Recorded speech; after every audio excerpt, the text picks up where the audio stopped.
ಆತ್ಮೀಯರೇ, ಈ ಕಾರ್ಯಕ್ರಮ ನನಗೆ ಬಹಳ ವಿಶೇಷವಾದಂಥ ಒಂದು ಸಂದರ್ಭ ಇದೆ. ಯಾಕೆಂದ್ರೆ ಈ ಕಾರ್ಯಕ್ರಮಕ್ಕೆ ನನ್ನನ್ನು ಅತ್ಯಂತ ಆತ್ಮೀಯವಾಗಿ ಆಹ್ವಾನಿಸಿದಂತಹ ಸಹೋದರರು ಮತ್ತೆ ಚಳವಳಿಯ ಒಡನಾಡಿದಂತಹ ಚಿಕ್ಕಿ ಪ್ರಸಾದ್ ಮತ್ತೆ ರಾಜಪ್ಪ ಸರ್ ಅವರಿಗೆ ನಾನು ತುಂಬಾ ಥ್ಯಾಂಕ್ಸ್ ಅನ್ನು ಹೇಳ್ತೀನಿ. ಯಾಕೆಂದ್ರೆ ನನಗೆ ಈ ಕಾಲದಲ್ಲಿ ಒಂದು ಕಾರ್ಯಕ್ರಮ ಇಟ್ಕೊಂಡು ಉಪನ್ಯಾಸ ನೀಡಬೇಕು ಅಂತ ಹೇಳಿದಾಗ ಬಹಳ ಅತ್ಯಂತ ಸಂತೋಷದಿಂದ ಒಪ್ಕೊಂಡೆ. ಅಲ್ಲಿ ಎರಡು ಕಾರಣಗಳು, ಒಂದು ಈ ಮಹಾನ್ ವ್ಯಕ್ತಿಯ ಚಿತ್ರಣವನ್ನು ನಮಗೆ ತಿಳಿಸುವಂತ ಒಂದು ಅವಕಾಶ ಸಿಗುತ್ತೆ ಅನ್ನೋದು, ಇನ್ನೊಂದು ಅವಕಾಶ ಇವತ್ತು ಈ ಕಾರ್ಯಕ್ರಮದಲ್ಲಿ ಎರಡು ತಲೆಮಾರಿನ ಗುರು ಶಿಷ್ಯರ ಸಮಾಗಮ ಆಯಿತು. ನಿಮ್ಮ ತರ ನಾನು ಡಿಗ್ರಿ ಕಾಲೇಜಲ್ಲಿ ಕೂತ್ಕೊಂಡು ಪಾಠ ಕೇಳುವಾಗ ನನಗೆ ನಮ್ಮ ಕಾಲೇಜಿಗೆ NSS ಆಫೀಸರ್ ಆಗಿ ಆಗಮಿಸಿ ಅವರು ಹೋದ್ರ ಜೊತೆಗೆ ನನ್ನಲ್ಲೂ ಒಬ್ಬ ವಾಲಂಟಿಯರ್ಸ್ ಇದ್ದಾರೆ ಅಂತ ಗುರುತಿಸಿ NSS ಆಕ್ಟಿವಿಟೀಸ್ಗಳಲ್ಲಿ ನನ್ನನ್ನು ಸಂಪೂರ್ಣವಾಗಿ ತೊಡಗಿಸ್ತಾರೆ. ಅದಾದ್ಮೇಲೆ ಸ್ಟೇಟ್ ಲೆವೆಲ್ ಕ್ಯಾಂಪ್ಗೆ ಸೆಲೆಕ್ಷನ್ ಮಾಡ್ತಾರೆ. ಗೊತ್ತಿಲ್ಲ, ನಾನು ತುಂಬಾ ಆಕ್ಟಿವ್ ಪರ್ಸನ್ ಅಲ್ಲ, ಅಂದ್ರೆ ನನ್ನ ಅಕಾಡೆಮಿಕಲ್ಲಿ ತುಂಬಾ ಆಕ್ಟಿವ್ ಆಗಿರ್ತಿದ್ದೆ, ಬಟ್ ಅಷ್ಟಾಗಿ ಹೊರಗಡೆ ಕೆಲವು ಇರುತ್ತಲ್ಲ ಗ್ಯಾಂಗ್, ಫ್ರೆಂಡ್ಶಿಪ್ ಗ್ಯಾಂಗ್, ಆ ಗ್ಯಾಂಗಲ್ಲಿ ಬೆರ್ತನಲ್ಲ. ನನ್ನ ಪಾಡಿಗೆ ನಾನು ಸ್ಟಡಿ ಆಯ್ತು, ನನ್ನ ಇತರ ಆಕ್ಟಿವಿಟೀಸ್ಗಳಲ್ಲಿ ನಾನು ಸಕ್ರಿಯವಾಗಿ ಭಾಗವಹಿಸ್ತಾ ಇದ್ದೆ. ಬಟ್ ನನ್ನನ್ನು ಗುರುತಿಸಿ ಸ್ಟೇಟ್ ಲೆವೆಲ್ ಕ್ಯಾಂಪ್ಗೆ ಕಳಿಸ್ಕೊಡ್ತಾರೆ. NSS ಸರ್ಟಿಫಿಕೇಟ್ ತರಕ್ ಹೋದನು ಆ ಕ್ಯಾಂಪ್ ಇದ್ದದ್ದಲ್ಲಿ ಅಂದ್ರೆ Navanagar Hubli law college university, ಲಾ ಯೂನಿವರ್ಸಿಟಿ. ಹಾಗಾಗಿ ಅಲ್ಲಿ NSS ಕ್ಯಾಂಪ್ ಮಾಡ್ತಾ ಜೊತೆಗೆ ಲಾ ಕನ್ಸರ್ನ್ ಕೂಡ ಹೋಗ್ಕೊಂಡು ಬರ್ತೀನಿ. ಲಾ ಮಾಡ್ಬೇಕು ಅನ್ನೋ ಒಂದು ಕನ್ಸರ್ನ್ ಕೂಡ ಹೋಗ್ಕೊಂಡು ಬರ್ತೀನಿ. ಅದಕ್ಕೆ ಮೂಲ ಕಾರಣಕರ್ತರು ಬೇರೆ ಯಾರು ಅಲ್ಲ, ರಮೇಶ್, ಡಾಕ್ಟರ್ ರಮೇಶ್. ಹಾಗಾಗಿ ನಮ್ಮ ಅರ್ಥಶಾಸ್ತ್ರ ವಿಷಯದಲ್ಲಿ ಡಿಗ್ರಿಯಲ್ಲಿ ತುಂಬಾ ಅತಿ ಹೆಚ್ಚು ಅಂಕಗಳನ್ನು ಕೂಡ ತೆಗೆದಿದ್ದೀನಿ. ಮೋರ್ ದನ್ 92-93% ಕೂಡ ತೆಗೆದಿದ್ದೀನಿ. ಅದಾದ್ಮೇಲೆ ಲಾ ಮಾಡ್ಬೇಕಂತ ಬಂದವನು ಟೈಮ್ ಜಾಸ್ತಿ ಇರೋಲ್ಲ, ಡಿಗ್ರಿ ಕಂಪ್ಲೀಟ್ ಆಗುತ್ತೆ, PG ಅಪ್ಲಿಕೇಶನ್ ಹಾಕುವಂಥದ್ದು ಇರುತ್ತೆ. ಹಾಗಾಗಿ ಒಂದ್ ವೇಳೆ ಲಾಸ್ ಇದ್ದಿದ್ರೆ ಅಟ್ಲೀಸ್ಟ್ PG ನಾದ್ರು ಮಾಡೋಣ ಅಂತೇಳಿ, ಟೈಮ್ ವೇಸ್ಟ್ ಮಾಡೋದು ಬೇಡ ಅಂತೇಳಿ ಕುವೆಂಪು ಯೂನಿವರ್ಸಿಟಿಗೆ ಮತ್ತೆ ದಾವಣಗೆರೆ ಯೂನಿವರ್ಸಿಟಿಗೆ ಅಪ್ಲಿಕೇಶನ್ ಹಾಕ್ತೀನಿ. ಕುವೆಂಪು ಯೂನಿವರ್ಸಿಟಿಗೆ ಹೋದ್ರೆ ಅದು ಆಕ್ಚುಲಿ ಲಾಸ್ಟ್ ಬ್ಯಾಚ್ ನಮ್ದು ಕುವೆಂಪು ಯೂನಿವರ್ಸಿಟಿಗೆ. ಔಟ್ ಆಫ್ ಯೂನಿವರ್ಸಿಟಿ ಅಂತ ಕನ್ಸಿಡರ್ ಮಾಡಿ ಸೀಟ್ ಕೊಡಲ್ಲ. ಸರಿ ಅಂತ ಬಂದು ದಾವಣಗೆರೆ ಯೂನಿವರ್ಸಿಟಿಯಲ್ಲಿ ಅಪ್ಲಿಕೇಶನ್ ಹಾಕಿಕೊಂಡು ಅಲ್ಲಿ ಕೌನ್ಸಿಲಿಂಗ್ ಹೋದಾಗ ಅಲ್ಲೂ ಕೂಡ ನನ್ನನ್ನು ಆಯ್ಕೆಯಿಂದ ಕೈ ಬಿಟ್ಟಿರ್ತಾರೆ. ಇನ್ನೇನು ಮುಗಿಸ್ಕೊಂಡು ನೋಟ್ ಲೀಸ್ಟ್ ಮಾಡಿರ್ತೀನಿ, ಸೆಲೆಕ್ಷನ್ ಆಗಿರಲ್ಲ. ವಾಪಸ್ ಹೋಗ್ಬೇಕಾದ್ರೆ ಬೋರ್ಡ್ ನೋಡಿದ್ಮೇಲೆ ಅರೆ ನನ್ನ ಪರ್ಸೆಂಟೇಜ್ ಜಾಸ್ತಿ ಇದೆ, ಆದ್ರೆ ಕೆಳಗಡೆ ನನಗಿಂತ ಕಡಿಮೆ ಮೇಲ್ಗಡೆ ಅಂತ ಹೋಗಿ ನನ್ನ ಹೋರಾಟದ ಮನೋಭಾವನ ಅಲ್ಲಿ ವ್ಯಕ್ತಪಡಿಸ್ತೀನಿ. ಬಟ್ ಇಲ್ಲ, ಸ್ವಲ್ಪ ಏನೋ ಟೆಕ್ನಿಕಲ್ ಇಶ್ಯೂ ಆಗಿದೆ ಅಂತ ನನಗೆ ವಾಪಸ್ ಸೀಟ್ ಕೊಡ್ತಾರೆ. ಆ ಸೀಟ್ ಸಿಕ್ಕ ಮೇಲೆ ಅಲ್ಲಿ ರಾಜೇಶ್ ಹತ್ರ MA ಓದ್ಬೇಕಾದ್ರೆ ಪಾಠ ಕೇಳುವಾಗ ನಾನು ಆಕ್ಚುಲಿ ಲಾ ಮಾಡ್ಬೇಕಂತ ನಾನು ಅಂದ್ಕೊಂಡಿಲ್ಲ. ಇನ್ನೂ ಸ್ವಲ್ಪ ಪುಷ್ಟಿ ಸಿಕ್ಕುದು ಹೇಗೆ ಅಂದ್ರೆ ನನ್ನ ಇನ್ನೊಬ್ಬ ಗುರುಗಳು ಚೌರಿ ಸರ್, ಅವರು ಕೂಡ ಅವರು ಉಪನ್ಯಾಸಕ್ಕಾಗೆಲ್ಲ ತುಂಬಾ ಫ್ರೆಂಡ್ ರೀತಿಯಲ್ಲಿ ನಮಗೆಲ್ಲ ಉಪನ್ಯಾಸನ ನೀಡಿ ನನ್ನ ಮತ್ತೊಂದಿಷ್ಟು ನನ್ನ ಕನಸು ಲಾ ಮಾಡ್ಬೇಕನ್ನೋ ಕನಸಿಗೆ ನೀಡಿದ್ರು. ಹಾಗಾಗಿ ಎರಡು ತಲೆಮಾರಿನ ಗುರು ಶಿಷ್ಯನ ಸಮಾಗಮ ಈ ವೇದಿಕೆಲಾಗಿರೋದು ನನ್ನ ಸೌಭಾಗ್ಯ ಅಂತೇಳಿ. ಇವತ್ತಿನ ವಿಷಯ ಆಗಿದ್ದೆಲ್ಲ ಅದು ನನಗೆ ಬಹಳ ಖುಷಿ ಆಗ್ತದೆ. ಅಂದ್ರೆ ಎಲ್ಲ ಅಂಬೇಡ್ಕರ್ ಜಯಂತಿ ಎಲ್ಲ ಕಡೆ ಹೇಗಾಗ್ತಿದೆ ಅಂದ್ರೆ ನೀವೆಲ್ಲ ನೋಡಿರ್ಬೋದು, ಊರು ಕೇರಿಗಳಲ್ಲಿ, ಇಲಾಖೆಗಳಲ್ಲಿ ಸಾಂಕೇತಿಕವಾಗಿ ಫೋಟೋ ಇಟ್ಬಿಟ್ಟು ಜಯಂತಿ ಮಾಡಿ ಮುಗಿಸುವಂತ ಒಂದು ಕೆಲಸ ನಡೀತಾ ಇದೆ.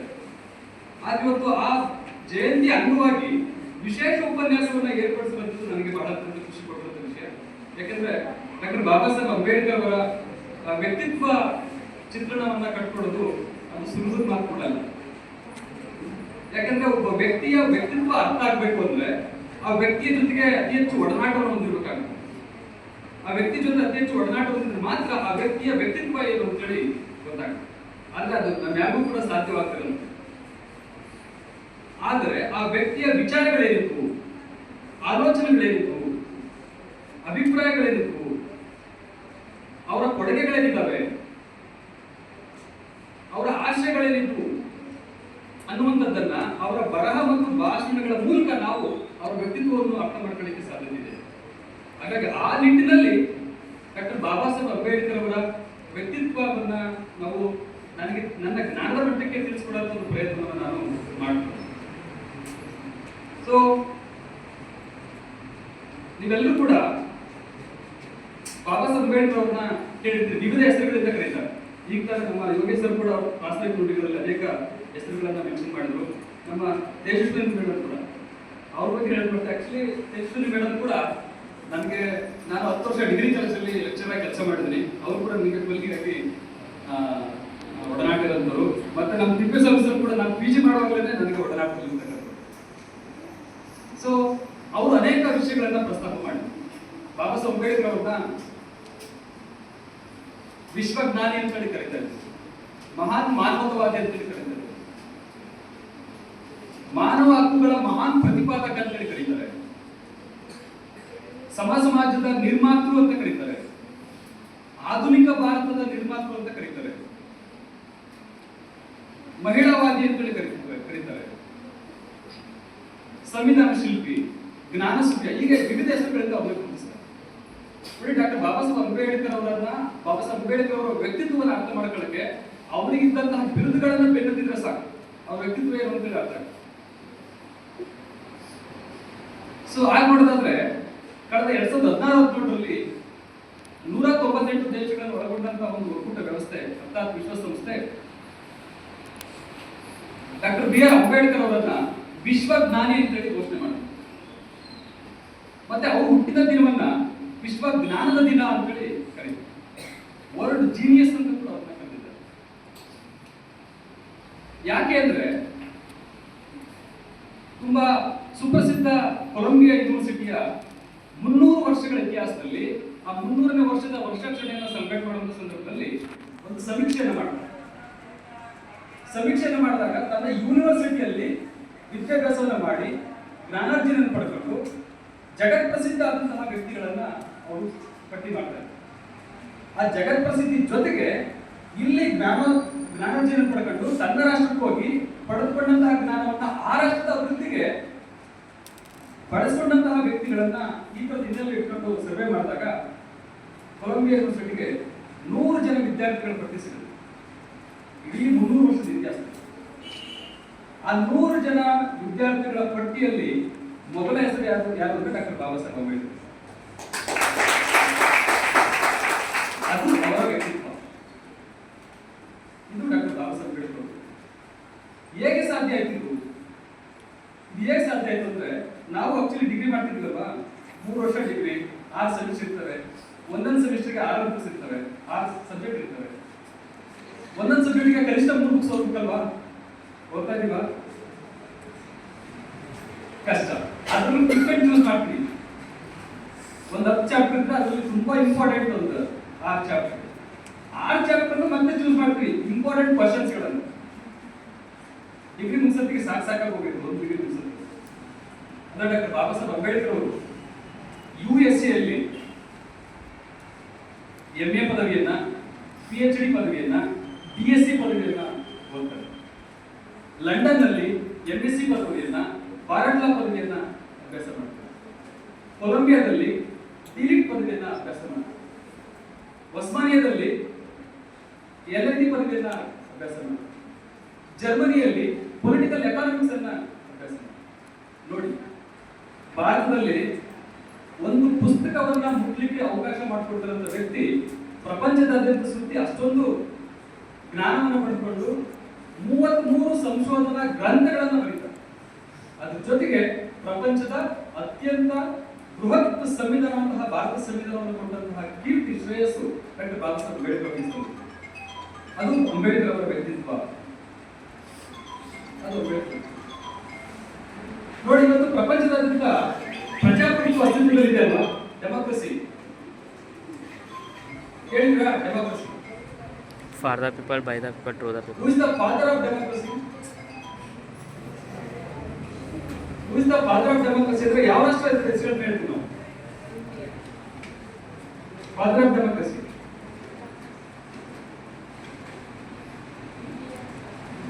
ಯಾವ ರಾಷ್ಟ್ರವನ್ನ ಪ್ರಜಾಪ್ರಭುತ್ವದ ತಂದೆ ಅಂತ ಕರೀತೀವಿ? ಹೌದಾ? ಕರೆಕ್ಟಾ? ಯಾಕೆಂದ್ರೆ ನಾವೆಲ್ಲ ಕಲ್ತಿರೋದು ಲಂಡನ್ ಅನ್ನ ಫಾದರ್ ಆಫ್ ಡೆಮಾಕ್ರಸಿ ಅಂತೇಳಿ ಕರೀತಾ ಇದ್ರು. ನೀವು ಎಕ್ಸಾಮ್ ಅಲ್ಲಿ ಅಂದ್ರೆ ಹಿಂದಿ ಅಂತ ಬರೆದ್ರೆ ಫೇಲ್ ಮಾಡ್ತಾರೆ, ಜನರಲ್ ನಾಲೆಡ್ಜ್ ಕ್ವಶನ್ ಅಲ್ಲಿ.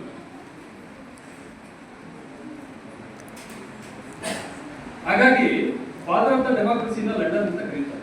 ಪರವಾಗಿಲ್ಲ ಅಪ್ಡೇಟ್ ಆಗಿದ್ರೆ ಅದರ ಇನ್ಫಾರ್ಮೇಶನ್ ಇದೆಯಲ್ಲ ಗೊತ್ತಿಲ್ಲ. ಅಂತಹ ಲಂಡನ್ ಅನ್ನ ಕಣ್ಣು ತೆರೆಸಿದ್ರು ಕೂಡ ಡಾಕ್ಟರ್ ಬಾಬಾ ಸಾಹೇಬ್ ಅಂಬೇಡ್ಕರ್ ಅನ್ನೋದು ಬಹಳ ಜನ ಗೊತ್ತಿಲ್ಲ. ಯಾಕೆಂದ್ರೆ ಡೆಮಾಕ್ರಸಿ ಅಂದ್ರೆ ಏನು? For the people, by the people, to the people. Of the people, ಜನರಿಗಾಗಿ, ಜನರಿಗೋಸ್ಕರ. ಅವರಿಗಾಗಿ ಏನು? ಅವರಿಗೋಸ್ಕರ ಏನು? ಪ್ರಜಾಪ್ರಭುತ್ವ. ನೋಡಿ, ರಾಜರನ್ನ ಪ್ರಜೆಗಳು ಆಯ್ಕೆ ಮಾಡೋದು ಒಂದು ವ್ಯವಸ್ಥೆ ಅಲ್ವಾ? ಸೊ ಲಂಡನ್ ಬ್ರಿಟಿಷ್ನವರು ನಮಗೆ ಇಂಡಿಯಾದಲ್ಲಿ 3 ಜನರಿಗೆ 3 ವರ್ಗಗಳಿಗೆ ವೋಟ್ ಹಾಕುವಂತ ಹಕ್ಕನ್ನ ಕೊಟ್ಟು ನಾವು ಇಂಡಿಯಾಕ್ಕೆ ಡೆಮಾಕ್ರಸಿ ಕೊಟ್ಟಿದ್ದೀವಿ ಅಂತೇಳಿ ಎಲ್ಲ ಕಡೆ ಹೇಳ್ಕೊಂಡು ಅಡ್ಡಾಡ್ತಿರ್ತಾರೆ. ಆ 3 ವರ್ಗಗಳು ಯಾವುವು ಅಂದ್ರೆ, ಒಂದು ಲ್ಯಾಂಡ್ ಲಾರ್ಡ್ಸ್, ಟ್ಯಾಕ್ಸ್ ಪೇಯರ್ಸ್ ಮತ್ತೆ ಡಿಗ್ರಿ ಹೋಲ್ಡರ್ಸ್. ಅವತ್ತಿನ ಸಂದರ್ಭದಲ್ಲಿ ಯಾರು ಡಿಗ್ರಿ ಓದ್ಕೊಂಡಿರ್ತಾರೆ ಅವರು ವೋಟ್ ಹಾಕುವಂತ ಹಕ್ಕನ್ನು ಹೊಂದಿರ್ತಾರೆ. ಅವತ್ತು ಯಾರು ತುಂಬಾ ಫಲವತ್ತಾದ ಒಂದು 20-25 ಎಕರೆ ಭೂಮಿಯನ್ನು ಹೊಂದಿರ್ತಾರೆ ಅವರಿಗೆ ವೋಟ್ ಹಾಕುವಂತ ಹಕ್ಕನ್ನ ಕೊಟ್ಟಿರ್ತಾರೆ. ಮತ್ತೆ ಅವತ್ತು ಯಾರು ಸರ್ಕಾರಕ್ಕೆ ತೆರಿಗೆಯನ್ನು ಕಟ್ತಾರೆ ಅವರಿಗೆ ವೋಟ್ ಹಾಕುವಂತ ಹಕ್ಕನ್ನು ಕೊಟ್ಟಿರ್ತಾರೆ. ಈ 3 ವರ್ಗಗಳಿಗೆ ವೋಟ್ ಹಾಕುವಂತ ಹಕ್ಕನ್ನು, ಈ 3 ವರ್ಗಗಳಿಗೆ ವೋಟ್ ಹಾಕುವ ಕೊಟ್ಟು ಸೊ ನಾವು ಡೆಮಾಕ್ರಸಿನ ನಾವು ಇಂಪ್ಲಿಮೆಂಟ್ ಮಾಡಿದ್ವಿ ಇಂಡಿಯಾದಲ್ಲಿ ಅಂತ ಹೇಳ್ಕೊಂಡು ಆಟಾಡ್ತಿರ್ತಾರೆ. ಅಂದ್ರೆ ಬ್ರಿಟನ್ನ ಶಾಸನಸಭೆಗಳಿಗೆ ಆಯ್ಕೆ ಮಾಡುವಂತ ಒಂದು ಸಿಸ್ಟಮ್. ಅವಾಗ 1918ರಲ್ಲಿ ಒಂದು ಸೌತ್ ಬರ ಕಮಿಷನ್ ಬರುತ್ತೆ ಇಂಡಿಯಾಕ್ಕೆ. ಆ ಸೌತ್ ಬರ ಕಮಿಷನ್ಗೆ ಅಂಬೇಡ್ಕರ್ ಅವರು ಕ್ವಶನ್ ಮಾಡ್ತಾರೆ, ಭಾರತದಲ್ಲಿ ಕೇವಲ 3 ವರ್ಗಗಳು ಅಷ್ಟೇ ಇರೋದು, ನೀವು ಕೇವಲ 3 ವರ್ಗಗಳಿಗೆ ವೋಟ್ ಹಾಕುವಂತ ಹಕ್ಕನ್ನು ಕೊಟ್ಟು ಇಡೀ ಭಾರತದ ಪ್ರಜಾಪ್ರಭುತ್ವ ರಾಷ್ಟ್ರ ಅಂತ ಹೇಳ್ತಿದ್ರಲ್ಲ, ನನಗೆ ಒಪ್ಪಲ್ಲ ಅಂತ ಪ್ರಶ್ನೆ ಮಾಡ್ತಾರೆ. ಯಾವಾಗ ಅಂಬೇಡ್ಕರ್ ಅವರು ಈ ತರದ ಪ್ರಶ್ನೆ ಮಾಡ್ತಾರೆ, ಸೊ ವಾಪಸ್ ಲಂಡನ್ ಹೋಗಿ ಅಲ್ಲಿ ಡಿಸ್ಕಷನ್ ಮಾಡ್ತಾರೆ. ನೀವು ಒಬ್ಬ ವ್ಯಕ್ತಿ ನಮಗೆ ಭಾರತದಲ್ಲಿ ಪ್ರಶ್ನೆ ಮಾಡಿದ್ದಾರೆ, ಅವರು ಕೂತು ಡಿಸ್ಕಷನ್ ಮಾಡಿದಾಗ ಆಯ್ತು ಇದನ್ನ ಸ್ವಲ್ಪ ಎಕ್ಸ್ಟೆಂಡ್ ಮಾಡೋಣ ಅಂತ ಹೇಳಿ ಎಕ್ಸ್ಟೆಂಡ್ ಮಾಡ್ತಾರೆ. ನೆಕ್ಸ್ಟ್ 1920 ಸೈಮನ್ ಕಮಿಷನ್ ಅಂತ ಬರುತ್ತೆ ಇಂಡಿಯಾಗೆ. ಆ ಸೈಮನ್ ಕಮಿಷನ್ ಕೂಡ ಬಾಬಾ ಸಾಹೇಬ್ ಅಂಬೇಡ್ಕರ್ ಅವರು ಕ್ವಶನ್ ಮಾಡ್ತಾರೆ. ವೋಟಿಂಗ್ ರೈಟ್ಸ್ ನ ಆ ವ್ಯಾಪ್ತಿಯನ್ನ ಜಾಸ್ತಿ ಮಾಡಿದ್ರಿ, ಆದ್ರೆ ಪುರುಷರಿಗೆ ಮಾತ್ರ ಕೊಟ್ಟಿದ್ರಿ, ಮಹಿಳೆಯರಿಗೆ ಕೊಟ್ಟಿಲ್ಲ. ಯಾವುದೇ ರಾಷ್ಟ್ರದಲ್ಲಿ ಮಹಿಳೆ ಅಟ್ಲೀಸ್ಟ್ 50% ಇರ್ತಾರೆ. ಆ ರಾಷ್ಟ್ರದ ಪ್ರಗತಿಗೆ, ಆ ರಾಷ್ಟ್ರದ ಅಭಿವೃದ್ಧಿಗೆ ಸೊ ಪುರುಷರು ಎಷ್ಟು ಮುಖ್ಯನೋ ಮಹಿಳೆಯರು ಅಷ್ಟೇ ಮುಖ್ಯ. ಹಾಗಾಗಿ ಮಹಿಳೆಯರಿಗೂ ಕೂಡ ನೀವು ವೋಟ್ ಹಾಕುವಂತ ಹಕ್ಕನ್ನು ಕೊಡಬೇಕು.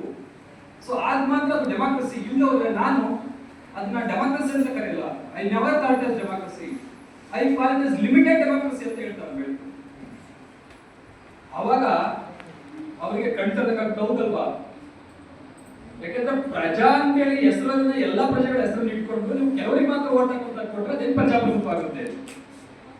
ಹಾಗಾಗಿ ಬಾಬಾ ಸಾಹೇಬ್ ಅಂಬೇಡ್ಕರ್ ಅವರು ಆ ಚಿಂತನೆಗಳನ್ನ ಚರ್ಚೆ ಮಾಡಿ ಮತ್ತೆ 1930-31 ನಿಮಗೆಲ್ಲ ಗೊತ್ತಿರೋಗೆ ದುಂಡು ಮೇಜಿನ ಸಭೆ, ಆ ರೌಂಡ್ ಟೇಬಲ್ ಡಿಸ್ಕಷನ್ ಅಲ್ಲಿ ಕೂಡ ಡಾಕ್ಟರ್ ಅಂಬೇಡ್ಕರ್ ಅವರು ತುಂಬಾ ಪ್ರಬಲವಾಗಿ ಅವರ ವಿಚಾರಗಳನ್ನ ಮಂಡಿಸ್ತಾರೆ. ಅದರ ಪ್ರತಿಫಲ 1935 ಇಂಡಿಯನ್ ಗವರ್ಮೆಂಟ್ ಆಕ್ಟ್ ಅಲ್ಲಿ ಈ ವೋಟಿಂಗ್ ರೈಟ್ಸ್ ನಮಗೆ ಸಿಗುತ್ತೆ, ಈ ದೇಶದ ಮಹಿಳೆಯರಿಗೂ ಸಿಗುತ್ತೆ, ಎಲ್ಲರಿಗೂ ಸಿಗುತ್ತೆ. ಸೊ ಈ ಶ್ರೇಯಸ್ಸು ಕೂಡ ಡಾಕ್ಟರ್ ಬಾಬಾ ಸಾಹೇಬ್ ಅಂಬೇಡ್ಕರ್ ಅವರಿಗೆ ಸಲ್ಲುವಂಥದ್ದು. ಅದರ ಅರ್ಥ ಅವ್ರ ವ್ಯಕ್ತಿತ್ವ ಏನಂದ್ರೆ ಅವರು ಮಹಿಳೆಯರನ್ನ, ಪುರುಷರನ್ನ ಮತ್ತೆ ಎಲ್ಲ ಸಮುದಾಯವನ್ನ, ಎಲ್ಲ ವರ್ಗವನ್ನ ಸಮಾನವಾಗಿ ನೋಡ್ತಾ ಇದ್ರು ಅನ್ನುವಂಥದ್ದು ಅವರ ವ್ಯಕ್ತಿತ್ವ. ಅದನ್ನ ಅವರು ತಮ್ಮ ಕಾರ್ಯಗಳಲ್ಲಿ ಮಾಡಿಸ್ಕೊಳ್ತಿದ್ದಾರೆ. ಮತ್ತೆ ನೋಡಿ, ಈ ಇಂಡಿಯನ್ ಕಾನ್ಸ್ಟಿಟ್ಯೂಷನ್ ಜಾರಿ ಬಂದ ಮೇಲೆ ಎಂತ ಮ್ಯಾಜಿಕ್ ಆಗಿದೆ ಅಂದ್ರೆ 1 man plus 1 vote is equal to 1 value. ಒಬ್ಬ ವ್ಯಕ್ತಿಗೆ ಒಂದು ಮತ, ಆ ಒಂದು ಮತಕ್ಕೆ ಒಂದು ಮೌಲ್ಯ. ಭಾರತದ ಅಗರ್ಭ ಶ್ರೀಮಂತರು ಅನಿಲ್ ಅಂಬಾನಿ ಕೇಳಿದ್ರಲ್ವಾ, ಅಜಿತ್ ಪ್ರೇಮ್ಜಿ, ಸೊ ಮುಖೇಶ್ ಅಂಬಾನಿ ಅಂತ ದೊಡ್ಡ ದೊಡ್ಡ ವ್ಯಕ್ತಿಗಳು ಅಗರ್ಭ ಶ್ರೀಮಂತರು ಅವರು. ಆದ್ರೆ ಅವರಿಗೆ ಎಷ್ಟು ವೋಟ್ ಹಾಕುವಂತ ಹಕ್ಕಿದೆ? ಎಷ್ಟಿದೆ? ಒಂದೇ. ನಿಮ್ಮೂರಲ್ಲಿರ್ತಕ್ಕಂಥ ತಿಮ್ಮಣ್ಣನಿಗೆ ಅತ್ಯಂತ ಬಡವರು, ಅವರಿಗೆ ಎಷ್ಟು ವೋಟ್ ಹಾಕಂತ ಹಕ್ಕಿದೆ? ನಾನು degree, double degree, triple degree ಮಾಡ್ಕೊಂಡಿದ್ದೀನಿ ಅಂತ ನನಗೆ ಎಷ್ಟು ವೋಟ್ ಹಾಕಿದ್ದಾರೆ? ಅಥವಾ ಏನೂ ವಿದ್ಯಾಭ್ಯಾಸ ಮಾಡ್ತಕ್ಕಂಥ ಎಫೆಕ್ಟ್ ಹಾಕೋರಿಗೆ ಅವರು ಕೂಡ ಅವರು. ಇದು ಅಂಬೇಡ್ಕರ್ ಅವರ ವ್ಯಕ್ತಿತ್ವ, ಇದು ಅಂಬೇಡ್ಕರ್ ಅವರು. ಸೊ ಹಾಗಾಗಿ ಬಾಬಾ ಸಾಹೇಬ್ ಅಂಬೇಡ್ಕರ್ ಅವರ ವಿಚಾರಗಳಿದಾವಲ್ಲ, ಅವು ಇವತ್ತು ಕೂಡ ಜೀವಂತವಾಗಿ ಕೆಲಸ ಮಾಡ್ತಿದ್ದಾರೆ ನಮ್ಮ ನಡುವೆ. ಇವತ್ತು ಕೂಡ ಜೀವಂತವಾಗಿ ಕೆಲಸ ಮಾಡ್ತಾರೆ. ಯಾಕಂದ್ರೆ ಬಾಬಾ ಸಾಹೇಬ್ ಅಂಬೇಡ್ಕರ್ ಅವ್ರ ವಿಚಾರಗಳು ಬಹಳ ವಿಶಾಲವಾಗಿದ್ದಂಥವ್ರು. ನೋಡಿ, ಅವ್ರ ಕಾಂಟ್ರಿಬ್ಯೂಷನ್ಸ್ ಹೆಂಗಿದ್ವು ಅಂದ್ರೆ, ನಮಗೆ ಇವತ್ತು ಎಜುಕೇಶನ್ ರೈಟ್ ಸಿಕ್ಕಿದೆ ಅಲ್ವಾ, ಆದ್ರೆ ಶಿಕ್ಷಣ ಒಂದು ಕಾಲದಲ್ಲಿ ತುಂಬಾ ಮರೀಚಿಕೆ ಆಗಿತ್ತು. ಎಲ್ಲರಿಗೂ ಮುಕ್ತವಾಗಿ ಶಿಕ್ಷಣ ಕಲಿಯಲಿಕ್ಕೆ ಅವಕಾಶ ಇರಲಿಲ್ಲ. ನೀವು ಉದಾಹರಣೆಗೆ ಪ್ರಪಂಚದ ಬೇರೆ ಬೇರೆ ದೇಶಗಳನ್ನು ನೋಡಿದ್ರೆ, ಚೀನಾ, ಜಪಾನ್, US ಎಲ್ಲ ನೋಡಿದ್ರೆ, ಅಲ್ಲಿನ ಪ್ರಾಥಮಿಕ ಶಿಕ್ಷಣವನ್ನ ಡಿಪಾರ್ಟ್ಮೆಂಟ್ ಆಫ್ ಪ್ರೈಮರಿ ಎಜುಕೇಶನ್ ಅಂತ ಕರೀತಾರೆ. ಏನಂತ ಕರೀತಾರೆ? Department of primary education. ಆದ್ರೆ ಇಂಡಿಯಾದಲ್ಲಿ ಪ್ರಾಥಮಿಕ ಶಿಕ್ಷಣ ಏನಂತ ಕರೀತಾರೆ? ಸಾರ್ವತ್ರಿಕ ಶಿಕ್ಷಣ ಅಂತ ಕರೀತಾರೆ. ಯಾಕೆ ಸಾರ್ವತ್ರಿಕ ಶಿಕ್ಷಣ ಅಂತ ಕರೀತಾರೆ? ಈ ಸಾರ್ವತ್ರಿಕ ಶಿಕ್ಷಣ ಬರೋದಕ್ಕಿಂತ ಮುಂಚೆ ಶಿಕ್ಷಣ ಅಲ್ಲಿ ಎಲ್ರಿಗೂ ಇರಲಿಲ್ಲ ಅಂತ, ಸಾರ್ವತ್ರಿಕವಾಗಿರ್ಲಿಲ್ಲ ಅಂತ. ಹಾಗಾಗಿ ಶಿಕ್ಷಣವನ್ನ ಸಾರ್ವತ್ರಿಕರಣಗೊಳಿಸಿದ ಕೀರ್ತಿ ತುಂಬಾ ಜನರಿಗೆ ಸಲ್ಲುತ್ತೆ. ಲಾರ್ಡ್ ಮೆಕಾಲೆ ಇರ್ಬೋದು, ಮಹಾತ್ಮ ಜ್ಯೋತಿಬಾ ಫುಲೆ ಇರ್ಬೋದು, ಭಾರತದ ಮೊಟ್ಟ ಮೊದಲ ಮಹಿಳಾ ಶಿಕ್ಷಕಿ ಮಾತಾ ಸಾವಿತ್ರಿಬಾಯಿ ಫುಲೆ ಇರ್ಬೋದು, ಇವರಿಗೆ ಸಲ್ಲುತ್ತೆ. ಆದ್ರೆ ಶಿಕ್ಷಣದ ರೇಷಿಯೋ ಜಾಸ್ತಿ ಆಗ್ಲಿಕ್ಕೆ ಕಾರಣಕರ್ತರಾಗಿದ್ದು ಡಾಕ್ಟರ್ ಬಾಬಾ ಸಾಹೇಬ್ ಅಂಬೇಡ್ಕರ್ ಅಂತ. ಹೇಗೆ ಅಂದ್ರೆ 1901ರಲ್ಲಿ ಒಂದು ಸೆನ್ಸಸ್ ಆಗುತ್ತೆ. ಲಿಟರರಿ ಸೆನ್ಸಸ್ ಆದಾಗ ಅಲ್ಲಿ 1901ರಲ್ಲಿ ಭಾರತದ ಶೈಕ್ಷಣಿಕ ಮಟ್ಟ ಎಷ್ಟಿತ್ತು ಅಂದ್ರೆ 6% ಇತ್ತು.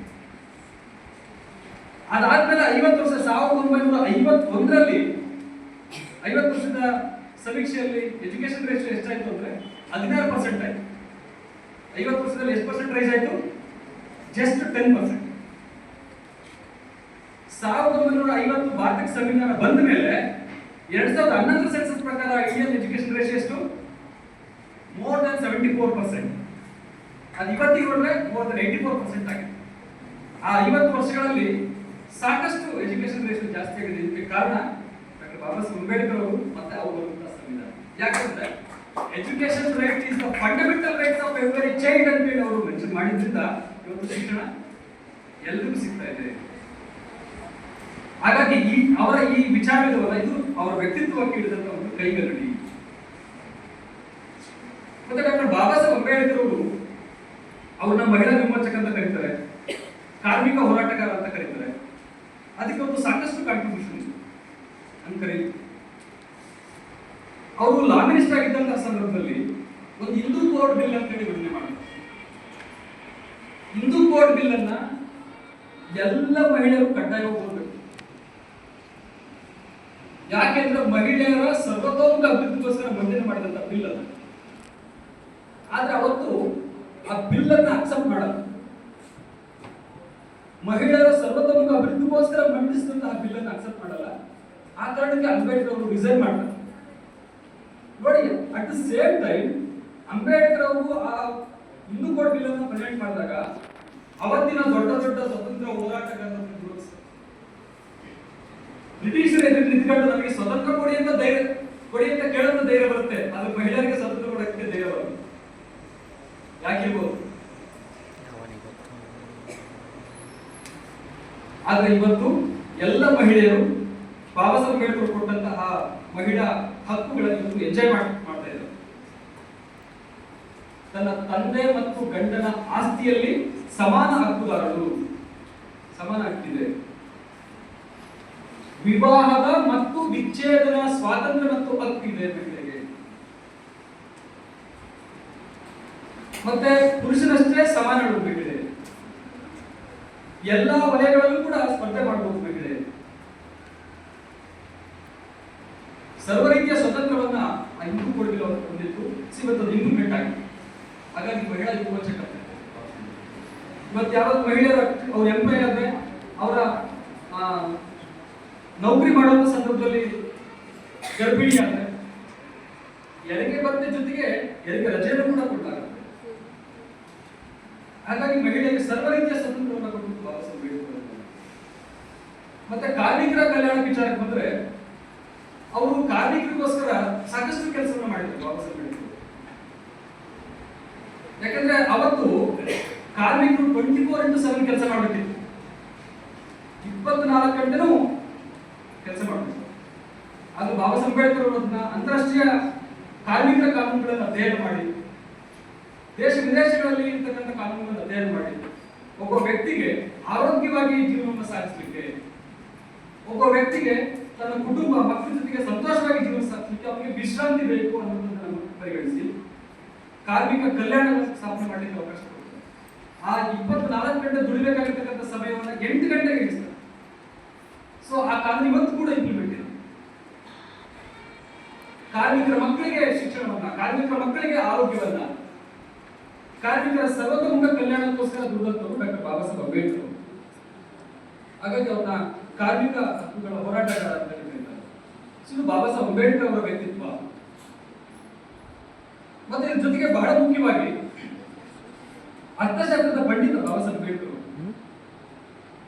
ನಿಮಗೆ ಗೊತ್ತಿರಲಿ, 1934ರಲ್ಲಿ ಬ್ರಿಟಿಷ್ನ ರಾಣಿ ಒಂದು ಆಯೋಗವನ್ನು, ಎಲ್ಟನ್ ಯಂಗ್ ಕಮಿಷನ್ ಅಂತ ಹೇಳಿ ರಿಪೋರ್ಟ್ನ ಆಯೋಗವನ್ನು ರಚಿಸಿದ್ದಾರೆ. ಆ ಎಲ್ಟನ್ ಯಂಗ್ ಕಮಿಷನ್ ಮುಂದೆ ಡಾಕ್ಟರ್ ಬಾಬಾ ಸಾಹೇಬ್ ಅಂಬೇಡ್ಕರ್ ಅವರು ಒಂದು ಪ್ರಬಂಧವನ್ನು ಮಂಡಿಸ್ತಾರೆ. The problem of proofing, its origin and its solutions ಅಂತ. ಆ ಪ್ರಬಂಧ ಇವತ್ತು ಭಾರತದಲ್ಲಿ ರಿಸರ್ವ್ ಬ್ಯಾಂಕ್ ಆಫ್ ಇಂಡಿಯಾ ಸ್ಥಾಪನೆ ಆಗಲಿಕ್ಕೆ ಕಾರಣ ಆಗಿದೆ. ರಿಸರ್ವ್ ಬ್ಯಾಂಕ್ ಇಂಡಿಯಾ ಸ್ಥಾಪನೆ ಕಾರಣ.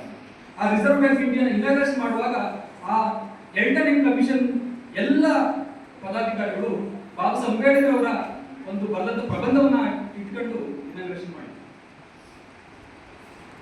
ಹಾಗಾಗಿ ಈ ದೇಶದ ಅರ್ಥವ್ಯವಸ್ಥೆಗೆ ಡಾಕ್ಟರ್ ಬಾಬಾ ಸಾಹೇಬ್ ಅಂಬೇಡ್ಕರ್ ಅವರು ಕಾಂಟ್ರಿಬ್ಯೂಷನ್ ಬಹಳ ದೊಡ್ಡದಿದೆ. ಆದ್ರೆ ನಾವು ಇಂಡಿಯನ್ಸ್ ಎಂತಹ ಮನಸ್ಥಿತಿಯವರು ಅಂದ್ರೆ, ಇವತ್ತು RBI ನಿಂತಾಗ್ತಕ್ಕಂಥ ಎಲ್ಲ ಯಾವುದೇ ನೋಟುಗಳ ಮೇಲೂ ಅವರು ಫೋಟೋ ಇಲ್ಲ. ಎಂತ ಕೃತಜ್ಞರು ನೋಡಿ. ಸೊ ಹಾಗಾಗಿ ಬಾಬಾ ಸಾಹೇಬ್ ಅಂಬೇಡ್ಕರ್ ಅವರು ಒಬ್ಬ ಇಂಜಿನಿಯರ್ ಆಗಿ ಕೂಡ ಕೆಲಸ ಮಾಡಿದರು. ಅವರು ಸ್ವತಂತ್ರ ಪೂರ್ವದ ಭಾರತದಲ್ಲಿ ಬ್ರಿಟನ್ ಕಮಿಷನ್ ಅಲ್ಲಿ ಅವರು ಕೆಲಸ ಮಾಡ್ತಿರೋ ಸಂದರ್ಭದಲ್ಲಿ ಅವರಿಗೆ ಕಾರ್ಮಿಕ ಖಾತೆ ಕೊಟ್ಟಿರ್ತಾರೆ, ನೀರಾವರಿ ಖಾತೆ ಕೊಟ್ಟಿರ್ತಾರೆ. ಸೊ ಮತ್ತೆ ವಿದ್ಯುತ್ ಶಕ್ತಿಯ ಡಿಪಾರ್ಟ್ಮೆಂಟ್ ಕೂಡ ಅವರು ಮ್ಯಾನೇಜ್ ಮಾಡಿದ್ದಾರೆ. ಈ ಸಂದರ್ಭದಲ್ಲಿ ದಾಮೋದರ್ ಕಡೆಗೆ ಕೇಳಿದ್ರ, ದಾಮೋದರ್ ಹೀರಾಕುಡ್ ಕೇಳಿದ್ರ,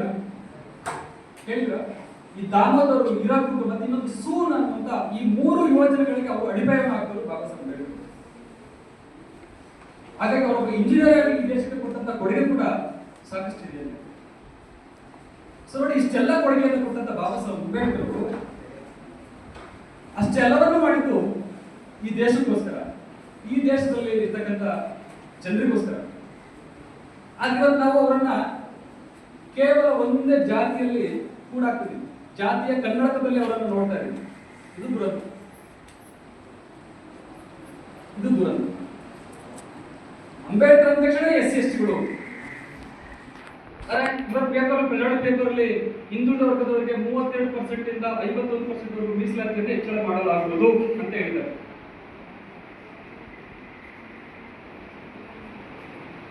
ರಿಸರ್ವೇಶನ್ ಕಾಂಟ್ರಿಬ್ಯೂಷನ್ ಯಾರು? ಆಕ್ಚುಲಿ ದೇಶದಲ್ಲಿ ರಿಸರ್ವೇಶನ್ ಅನ್ನುವಂತ ಒಂದು ಪರಿಕಲ್ಪನೆಯನ್ನ ತುಂಬಾ ಮಿಸ್ಇಂಟರ್ಪ್ರಿಟೇಷನ್ ಮಾಡಿದ್ದಾರೆ.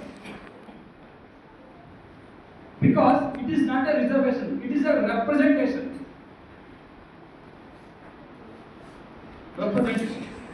ಹಾಗಾಗಿ ಬಾಬಾ ಸಾಹೇಬ್ ಅಂಬೇಡ್ಕರ್ ಕೊಡುಗೆ ಸಾಕಷ್ಟು ಇದೆ, ತುಂಬಾ ಇದೆ. ಆ ಎಲ್ಲ ಕೊಡುಗೆಗಳು ಅವರ ವ್ಯಕ್ತಿತ್ವವನ್ನು ತೋರಿಸ್ತಾರೆ ನಮಗೆ. ಹಾಗಾಗಿ ವಿದ್ಯಾರ್ಥಿಗಳನ್ನು ಕುರಿತು ಒಂದು ಮಾತು ಹೇಳ್ತಾರೆ ಬಾಬಾ ಸಾಹೇಬ್ ಅಂಬೇಡ್ಕರ್. ಆಕ್ಚುಲಿ ಎಲ್ರಿಗೂ ಮಾದರಿ ಅವರು. ಈ ಏಜ್ ಏನಿದೆಯಲ್ಲ 15 ರಿಂದ 25, ಈ ಏಜ್ ತುಂಬಾ ಕ್ರೂಷಿಯಲ್ ಏಜ್. ಅದಕ್ಕೆ ಬಾಬಾ ಸಾಹೇಬ್ ಅಂಬೇಡ್ಕರ್ ಅವರು 1949ರಲ್ಲಿ ಒಂದು ಇಯೋಲಾದಲ್ಲಿ ಸಮ್ಮೇಳನ ನಡೆದಿದೆ. ಆ ಸಮ್ಮೇಳನದಲ್ಲಿ ಯುವಕರನ್ನ ಕೊಡ್ತೇನೆ. Our youth should be learn 2 things ಅಂತ ಹೇಳ್ತಾರೆ. Firstly, to prove that given the opportunity they are inferior to none intelligence and capacity. Secondly, to prove that it is not merely to tread the path of personal happiness, to lead their own community, to be strong, to be free and to be respected ಅಂತ ಹೇಳಿ. ಅಂದ್ರೆ ನಮ್ಮ ಯುವಕರು 2 ವಿಚಾರಗಳನ್ನು ತಿಳ್ಕೊಳ್ಬೇಕು. ಅವರಿಗೆ ಅವಕಾಶ ಸಿಕ್ಕರೆ ಬುದ್ಧಿವಂತಿಕೆ ಮತ್ತು ಸಾಮರ್ಥ್ಯದಲ್ಲಿ ಬೇರೆ ಯಾರಿಗೂ ಕಡಿಮೆ ಇಲ್ಲ ಅನ್ನೋದನ್ನ ಸಾಬೀತು ಮಾಡಬೇಕು.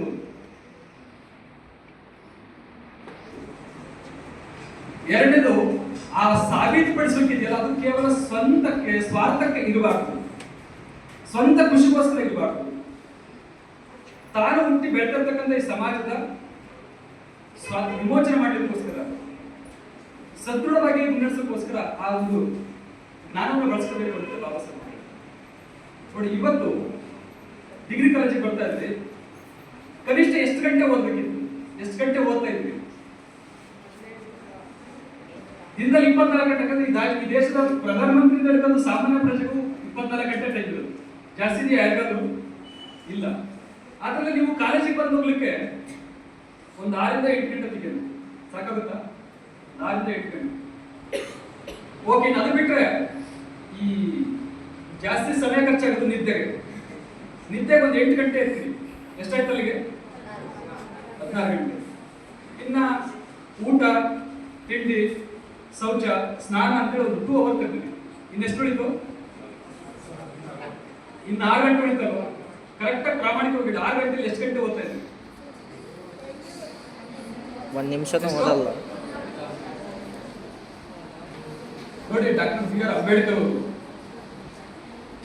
ಈ ಏಜ್ ಅಲ್ಲಿ ಫಾರಿನ್ ಅಲ್ಲಿ ಓದ್ತಾ ಇರ್ಬೇಕಾದ್ರೆ ದಿನಕ್ಕೆ 10 ರಿಂದ 12 ಗಂಟೆ ಓದ್ತಾ ಇದ್ರು. 10 ರಿಂದ 12 ಗಂಟೆ. ಅದು ಯಾವ ಕಿಚ್ಚು ಅವರನ್ನು ಓದಿಸಿರ್ಬೋದು. ಅವರ ಸ್ನೇಹಿತರು ಫಾರಿನ್ ಬೀದಿ ಬೀದಿಯಲ್ಲಿ ಎಂಜಾಯ್ ಮಾಡ್ಕೊಂಡು ಅಡ್ಡಾಡ್ತಿರ್ತಾರೆ. ಅದು ಇವರು ಕೂತ್ಕೊಂಡು 10 ರಿಂದ 12 ಗಂಟೆ ಅಭ್ಯಾಸ ಮಾಡ್ತಾರೆ.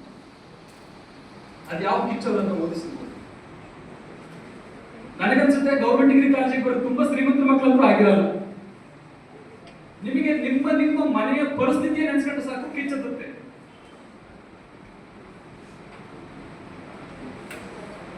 ಈಗ ಈ ಸಮಯದಲ್ಲಿ ಸರಿಯಾಗಿ ನೀವು ಅಧ್ಯಯನ ಮಾಡಿದ್ರೆ ಮುಂದೆ ಬಹಳ ಒಳ್ಳೆ ಲೈಫ್ ಅನ್ನು ಲೀಡ್ ಮಾಡಬಹುದು. ಸಾಮಾನ್ಯ ಒಂದು ಸ್ಟೇಟ್ಮೆಂಟ್ ಇದೆ, student life is golden life. Golden life ಅಲ್ಲ, no. Student life is golden opportunity life. ಈ ಅಪರ್ಚುನಿಟಿನ ಬಳಸ್ಕೊಂಡ್ರೆ ಮಾತ್ರ ಗೋಲ್ಡನ್ ಲೈಫ್ ಆಗುತ್ತೆ. ನೀವು ಇದನ್ನೇ ಗೋಲ್ಡನ್ ಲೈಫ್ ಅನ್ಕೊಂಡ್ಬಿಡಿ. ಆ ಗೋಲ್ಡನ್ ಲೈಫ್ ಅನ್ಕೊಂಡ್ರೆ ಎಲ್ಲ ಗೋಲ್ಡ್ ತರ ಕಾಣುತ್ತೆ. ಈ ಅವಕಾಶನ ಸರಿಯಾಗಿ ಬಳಸ್ಕೊಂಡ್ರೆ ಮಾತ್ರ ಮುಂದೆ ಗೋಲ್ಡನ್ ಲೈಫ್ ಆಗುತ್ತೆ. ಹಾಗಾಗಿ ಅಂಬೇಡ್ಕರ್ ಅವರ ಈ ರೀತಿಯಾಗಿ ನಾವು ಸ್ಫೂರ್ತಿಯಾಗಿ ತರಬೇಕು. ಅವರ ವ್ಯಕ್ತಿತ್ವವನ್ನು ಈ ರೀತಿಯಾಗಿ ಸ್ಫೂರ್ತಿಯಾಗಿ ತರಬೇಕು. ಇವತ್ತಿನ ಆಧುನಿಕ ಮಾಧ್ಯಮಗಳು ಏನೂ ಕೂಡ ಇರಲಿಲ್ಲ ಅಂತ ಸಂದರ್ಭದಲ್ಲಿ ಅವರು ದಿನಕ್ಕೆ 10-12 ಗಂಟೆ ಅಭ್ಯಾಸ ಮಾಡ್ತಿದ್ದು ಓದುವಂತ ಸಂದರ್ಭದಲ್ಲಿ ಅಂದ್ರೆ ಅದೆಂತ ವಿಷಯ. ಅಂತ ಮಹಾನ್ ಮೇಧಾವಿ ಇರುವಂತಹ ದೇಶ. ಇನ್ನ ಕೊನೆಯದಾಗಿ ಒಂದು ವಿಚಾರ ಹೇಳಿ ನಾನು ಮಾತನ್ನು ಮುಗಿಸ್ತೀನಿ. ಇವತ್ತು ಈ ದೇಶದ ಸಂವಿಧಾನ ಅತ್ಯಂತ ಅಪಾಯದಲ್ಲಿದೆ. ಅದರಿಂದ ಯಾರಿಗೆ ನಷ್ಟ? ದೇಶದ ಸಂವಿಧಾನ ಅಪಾಯದಲ್ಲಿದ್ರೆ ಯಾರಿಗೆ ನಷ್ಟ? ದೇಶದ ಪ್ರಜೆಗಳಿಗಲ್ವಾ? ಹಾಗಾದ್ರೆ ಪ್ರಜೆಗಳೇನ್ ಮಾಡ್ಬೇಕೀಗ? ಪ್ರಜೆಗಳೇನ್ ಮಾಡ್ಬೇಕು? ಜೋರಾಗಿ ಹೇಳಿ. ಸಂವಿಧಾನ ಉಳಿಸ್ಕೋಬೇಕು. ಸಂವಿಧಾನ ಉಳಿಸ್ಕೋಬೇಕು ತಾನೆ. ಸಂವಿಧಾನ ಉಳಿಸೋದು ಹೇಗೆ? ಸ್ಟ್ರೈಕ್ ಮಾಡ್ಬೇಕು, ಎಜುಕೇಟ್ ಆಗ್ಬೇಕಲ್ವಾ? ಜನವರಿ 26 ಏನು ವಿಶೇಷ? ಗಣರಾಜ್ಯ ದಿನ. ಗ್ಯಾರಂಟಿ ತಾನೆ? ಕರೆಕ್ಟಾ? ಗಣರಾಜ್ಯ ಅಂದ್ರೆ ಏನು? ಗಣ ಅಂದ್ರೆ ಜನ. ಗಣ ಅಂದ್ರೆ ಜನ. ಗಣರಾಜ್ಯ ಅಂದ್ರೆ ಏನು? ಎಲ್ಲ ಭಾಷೆಗಳನ್ನು ಹೇಳ. ಕರೆಕ್ಟ್ ಕರೆಕ್ಟ್ ಹೇಳಿ.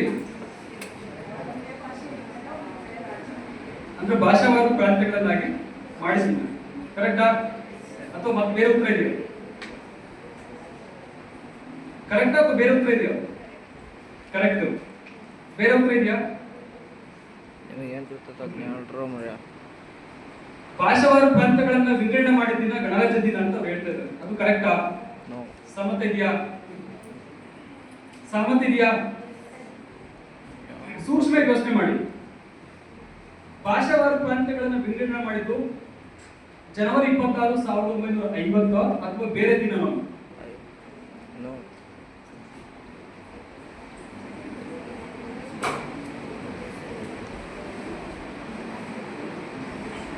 ಯಾವಾಗ? ನವೆಂಬರ್ 1 ಹೇಳಿ. ನವೆಂಬರ್ 1 1900 ಹೌದಾ? ಅಯ್ಯೋ 56